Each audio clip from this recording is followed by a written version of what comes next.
In the late 70s and 80s, I worked with this guy, Danny, whose response to just about everything, did he have what he needed to meet his goals, to serve his clients, enough to eat at a work meal? His response was inevitably, I am sufficiently saphoncified.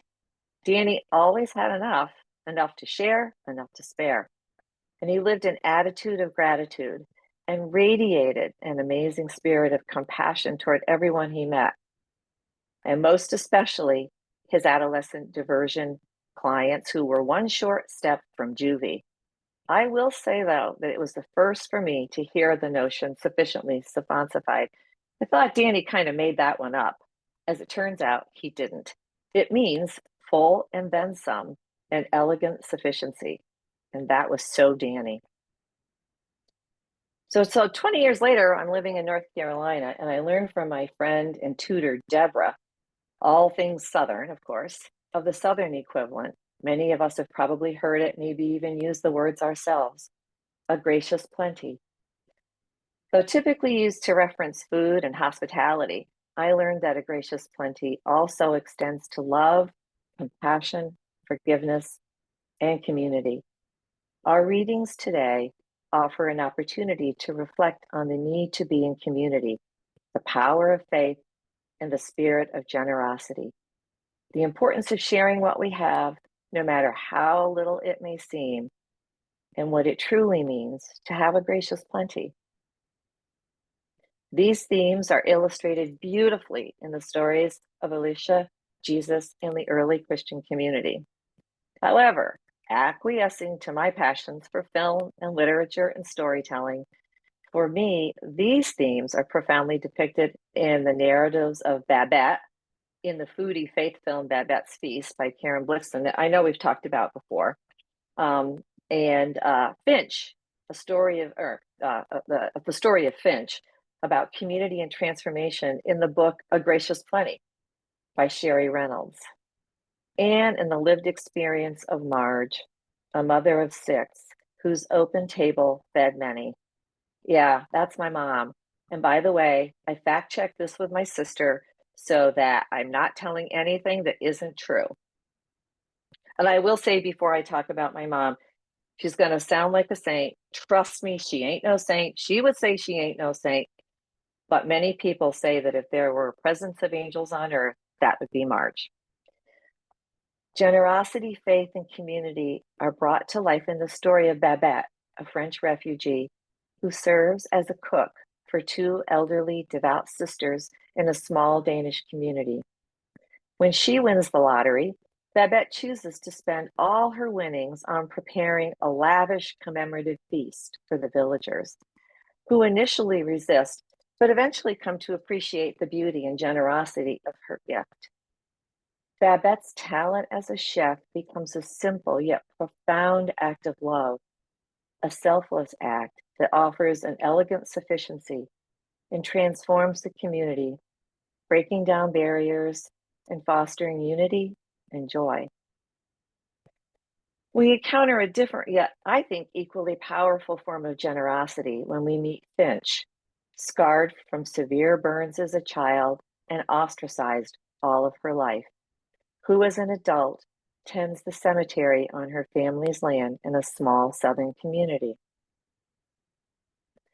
Finch, in her aloneness, finds a way to commune and to connect with the spirits of the dead, some seeking resolution or forgiveness, which then brings her into greater community with the living, offering compassion and understanding to those around her. Finch tells us, your truth may not look like mine, but that's not what matters. What matters is this. You can look at a scar and see hurt, or you can look at a scar and see healing.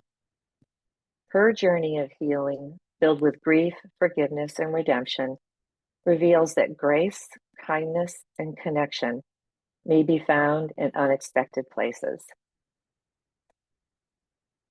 And now we turn to Marge, my mom, that mother of 6 whose spirit of generosity always kept an open table, ready to feed anyone who showed up. She fed all 8 of us, my parents and my siblings and I, and whomever else showed up, on the income of a server at a steakhouse, an occasional few dollars from my dad's paycheck, and government cheese and peanut butter. Anybody else remember government cheese and peanut butter? I remember those days. I still love the grilled cheese from that government cheese. But this was no easy feat. Her home was a haven for many, embodying the essence of hospitality and community. To me, her actions echo the miracles of Alicia and Jesus, showing us that true generosity comes from the heart and has the power to create abundance and foster deep connections. For example, when a family of 4 lost everything they owned in a fire, Mom simply said, "Move in with us," which they did for a year. But it was great fun for us kids, and to this day, we are all still connected. The kids, that is. But one of my favorite reminders of my mom's spirit of generosity and her generous spirit goes back to the summer I worked at the county fair.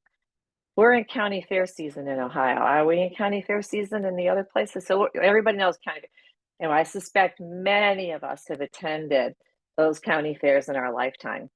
So you may recall the dunking machine. Anybody recall the dunking machine? Yeah, that was my assignment. I was the donkey. Yeah. I worked 3 jobs that summer. The county fair job was to help fund school clothes for my younger siblings. That was the one thing I had to really fact check for my sister, but she said yes. One evening toward the end of the fair, I showed up at home with a group of carnies. Now, I know that the more appropriate thing to say now is traveling carnival employee, but we were carnies, and to this day, we were carnies. My mom actually thought I was going to run away with the carnival. I thought about it. But all they wanted was a home cooked meal, and they longed for showers with hot water. And I can tell you that there was not always hot water at our house, you know. And they needed clothing laundered. So my mom provided all of that. She would often say, "Most kids bring home stray cats and dogs or weedy flowers as gifts for their mom. Not my daughter. She just brings home stray people." As I was folding laundry, I saw my mom at the table, surrounded by a group of carnies, holding space, safe, sacred space, asking them about their lives. And Peg, I thought just listening with intentionality to their story. So thank you so much, Peg, for that book. And then my mom offering a word of celebratory joy, comfort, or encouragement. And then I realized in that moment, they also needed a wee bit of mom time. As the evening came to an end, each one of my mother's guests hugged her, kissed her on the cheek, and departed with bellies and a lunch bag for tomorrow. Clean bodies, clean clothes, spirits lifted, sufficiently saphoncified, and filled with a gracious plenty. But fast forward some 40 years, where Marge, my mom, is in hospice and I'm sitting vigil. Each day, her doctor would come in and say, "Today may be the day." And yet another moonset and sunrise would occur. One day, he quietly observed, "I've never met a woman more spiritually ready to die. But your mom's heart is so big and so full of love, she will only die when her heart is ready." So Good Friday came and he said, "Surely today is a good day to die." My mom worked for the church, by the way, and she wrote a narrative every month called The Church Mouse that told stories of what was going on in the church community. So he thought that that might be a good day for her. But she didn't die. And Easter Sunday dawned, and Dr. Healy said, "Knowing your mother, she picked the resurrection as a good day to die." Yeah, she didn't. My mom died on the Tuesday following Easter Monday. And you know what? In the end, it was all about her heart. You see, March is the big birthday month in our family. Of all your loved ones, 8 birthdays across the month. Mom died on the day after the last March birthday. Knowing March, she would not have wanted anyone's March birthday to be connected with her dying. And I would say she finally had her earthly gracious plenty.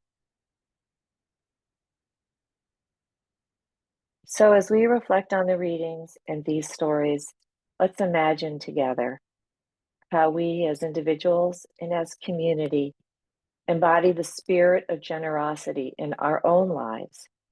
How we, like Alicia, Jesus, Babette, Finch, and my mom, create sacred spaces of welcome and abundance for those around us and afar, not only in lavish events, but also in our simple everydayness. And maybe we'll even ponder what we hunger for, what feeds and sustains our souls, and in so doing, pause to honor those who have been a gracious plenty for us. In a world so often marked by fear and division and scarcity, we are witnesses to God's boundless love and generosity by sharing what we have, what we do, who we are, our gifts, no matter how small or large they may seem. We participate in the miraculous work of the God of our understanding.